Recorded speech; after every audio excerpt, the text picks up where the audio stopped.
Hi guys and welcome back to the channel. I truly hope कि आपकी cat 2023 की preparation बहुत ही बढ़िया जा रही हो। लेकिन इस स्टेज पे क्योंकि बहुत ज़्यादा स्टूडेंट्स को एंजाइटी फील होती है, 5 तरह की ऐसी गलतियां हैं जो ज़्यादातर लोग कर जाते हैं। So I want to make you aware of those common mistakes ताकि आप अपनी जर्नी में उनका ध्यान रख पाओ एंड इन केस वो प्रॉब्लम्स आप फेस करो तो आप उनसे अपने आप को बाहर भी निकाल पाओ। So let us start with the very first point which is focusing a lot on the uncontrollable. हमारी प्रिपरेशन जर्नी में ना बहुत सी चीजें हमारे दिमाग में आती हैं और उनमें से ज्यादातर चीजों के ऊपर हमारा कोई कंट्रोल नहीं होता। जैसे कि एक क्वेश्चन जो ज्यादातर लोगों को इस समय तंग कर रहा होगा वो ये है कि क्या हमारा ये एग्जाम क्लियर हो पाएगा या नहीं, और क्या हमारा वो ड्रीम एमबीए कॉलेज हमें मिल पाएगा या नहीं। मैं इस पॉइंट पे आपको एक सिंपल सा सवाल पूछना चाहती हूँ कि आप जितना मर्जी इस क्वेश्चन के बारे में सोच लो, क्या आप उस एग्जाम को देने से पहले सर्टन हो पाओगे कि वो एग्जाम आपसे क्लियर होगा, या फिर कि क्या आप उस एमबीए कॉलेज में एडमिशन लेने से पहले गारंटी दे सकते हो कि आपकी एडमिशन हो जाएगी? This is a truth that nobody, literally not even the topper of the CAT exam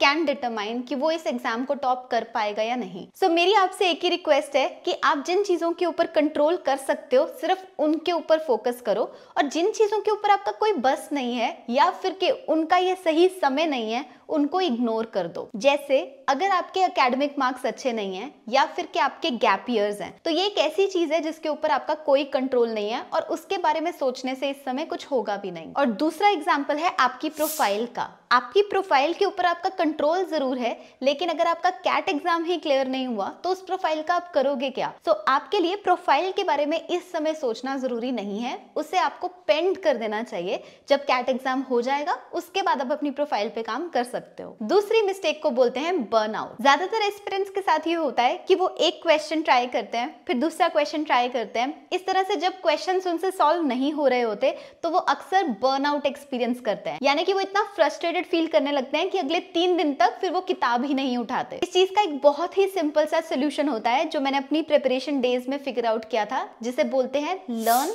and not solve. इसका क्या मतलब होता है वो बताने के लिए मैं आज के स्पॉन्सर्स की बुक का इस्तेमाल करूंगी, विच इज ओसवाल बुक्स। उनकी ये बुक के बारे में आपने सुना होगा, which is CAT 25 year past papers.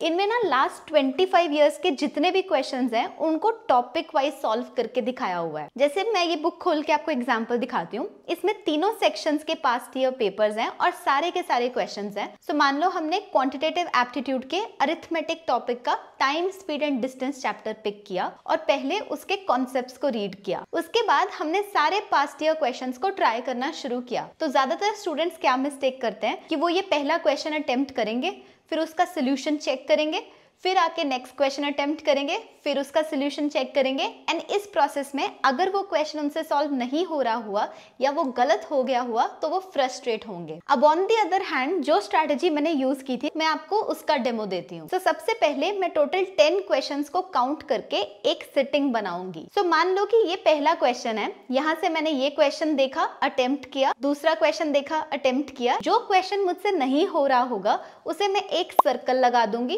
और जो क्वेश्चन मुझसे हो गया होगा उसके आंसर को मैं टिक मार्क कर दूंगी। इसके बाद मैं थोड़ी सी ब्रेक लेने के बाद सॉल्यूशन सेक्शन को चेक करूंगी और उन 10 के 10 क्वेश्चंस के सॉल्यूशंस देखूंगी। अब जो सॉल्यूशन तो मुझे समझ में आ जाएगा उससे मैं जो भी सीखूंगी, चाहे फिर वो कोई ट्रिक हो, कोई फॉर्मूला हो, कोई ऐसी चीज हो जो मैंने मिस करती हो, उसको मैं नोट कर लूंगी अपनी फॉर्मूला बुक में। लेकिन अगर मुझे कोई सॉल्यूशन समझ में नहीं आया तो इन दैट केस मैं उस क्वेश्चन के ऊपर लगे सर्कल को एक और सर्कल लगा के डबल सर्कल मार्क करूंगी। ऐसे क्वेश्चंस को फिर आप अपने टीचर्स से या अपने डाउट फोरम्स में डाल के सॉल्व करवा के उनका मतलब समझ सकते हो, लेकिन इससे ये होगा कि आप क्वेश्चन से डिमोटिवेट नहीं होंगे।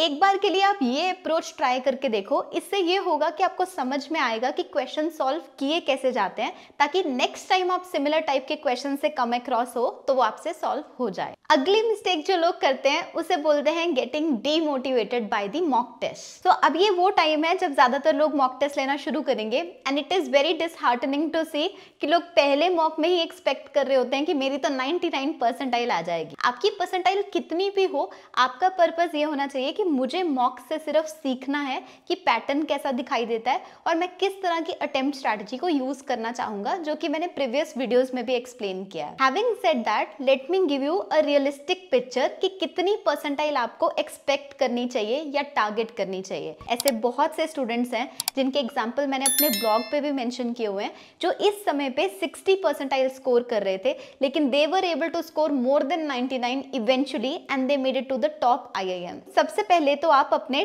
10 मार्क्स की एवरेज लोगे। अगर आपने 10 मार्क्स नहीं लिए हैं तो 5 मार्क्स की एवरेज ले लो। अब जो भी आपकी एवरेज है, जब तक वो 90 परसेंटाइल से कम रहती है, तब तक आपका टारगेट होना चाहिए आपकी current percentile plus 5 percentile points. यानी कि अगर मान लो इस समय आपकी एवरेज है 75, ने नेक्स्ट मॉक में अपना टारगेट रखो 80। उसके बाद अगर 80 अचीव हो जाए तो नेक्स्ट टारगेट हो जाएगा 85। अगर 85 अचीव हो जाए तो नेक्स्ट टारगेट हो जाएगा 90। लेकिन एक बार आप 90 को टच कर जाते हो, उसके बाद हर सिंगल इंक्रीमेंट और छोटा होता चला जाएगा, विच इज +2। सो इस समय आप चाहे किसी भी जगह पे खड़े हो, आपका टारगेट डिटरमाइन होगा आपके करंट स्टैंडिंग के ऊपर, यानी कि आप अभी इस समय कितना एवरेज परसेंटाइल स्कोर कर रहे हो। फोर्थ मिस्टेक जो लोग करते हैं उसे बोलते हैं हैविंग नो एक्शन प्लान। एक एक्शन प्लान का मतलब ये होता है कि कोई भी काम करने से पहले आपकी 3 चीजें क्लियर होनी चाहिए। पहला, आपका ऑब्जेक्टिव क्या है, दूसरा आपके एक्शन पॉइंट्स क्या हैं, एंड फाइनली क्या ड्यूरेशन के लिए आप उसको इंप्लीमेंट कर रहे हो। एग्जांपल के लिए मान लो आपने एक मॉक लिया और आपने देखा कि आपकी time, speed and distance concept में क्लैरिटी नहीं है, आपके मार्क्स उस सेक्शन में नहीं आ रहे, तो उस केस में आपका ऑब्जेक्टिव हो गया कि मुझे अपने टाइम, स्पीड एंड डिस्टेंस के अटेम्प्ट्स और एक्यूरेसी को इंप्रूव करना है। आपके एक्शन पॉइंट्स क्या होंगे कि आप टाइम, स्पीड एंड डिस्टेंस के कॉन्सेप्ट वीडियोस देखोगे,